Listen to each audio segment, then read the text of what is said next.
The word for you today, our devotional, today is about the harvest law, and we're all familiar with that. This is Tuesday, July the 7th. In 2 Corinthians chapter 9, verse 6, Paul's writing, he says, "Remember this, whoever sows sparingly will also reap sparingly, and whoever sows generously will also reap generously." This is a law that applies both physically and spiritually. Physically, the more we plant, the more we can expect to harvest. If I plant 5 tomato plants, I can anticipate, if everything goes well, having some tomatoes with 5 tomato plants. But if I plant 50 tomato plants, wow, I can have a whole bunch of tomatoes if everything goes well to share with other people or to can some for the winter, or I'll have an abundance. Whereas if I have 5 tomato plants, I should have a tomato or two to eat each day or some days. Spiritually, if I serve one person, then I'll receive a blessing for ministering to that one person. But if I serve a number of people, then the blessings I receive are compounded one on top of the other, and it just seemed like blessing after blessing after blessing, and wow, what a wonderful, wonderful time. When we serve other people, and the more people we serve, it's almost contagious. It's a momentum building thing. You help one person, that's good. But then you're able to help this person, this person, this person, this person, you serving them. Then you just see more and more and more good things come about.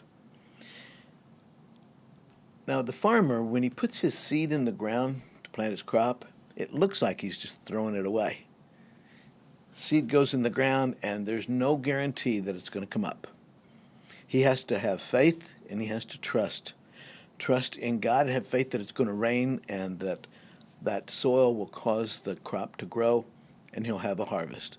Well, it's the same way with helping people.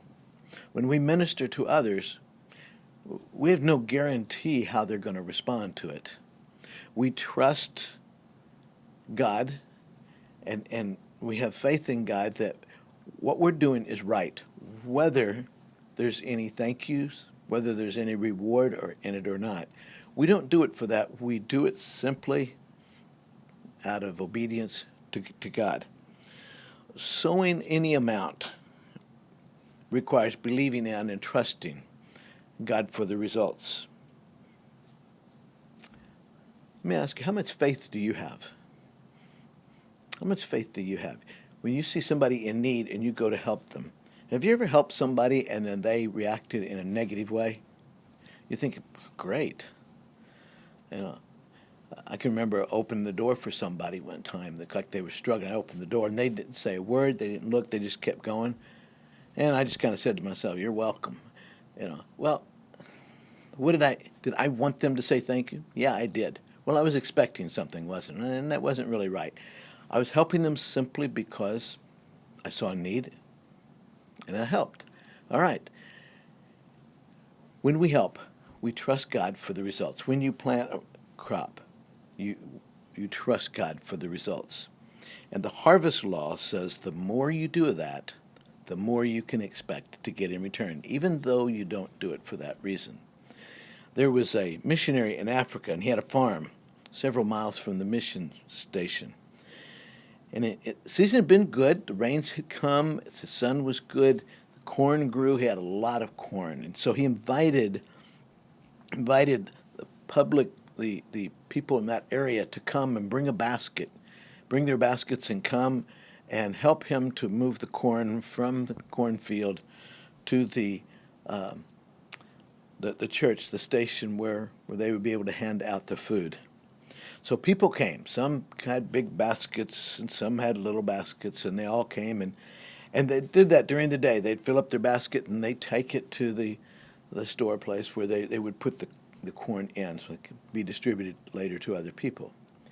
At the end of the day, the farmer told each of them to take the basket that they brought and fill it up with corn and take it home. Well, now the guy that had the big basket, he was happy because he had a bunch of corn to take home. But how about the guy that had just the little basket? He was thinking, man, why didn't I get the bigger basket? Well, see, I think that's the way it's going to be for some of us when we've had opportunities after opportunities after opportunities to minister to people, to do things for people, and we just didn't. Life was easier. We didn't bother with other people. They didn't interrupt our schedule. But we also didn't have the blessings, just like the people with the small basket of corn. So, the harvest law. How much are you willing to invest? How much are you willing to plant? How much are you willing to do? And then trust God for the results. Is there something today you need to do? And just trust God for the results. Try it. See if God doesn't bless you more than you even imagine. Have a good day.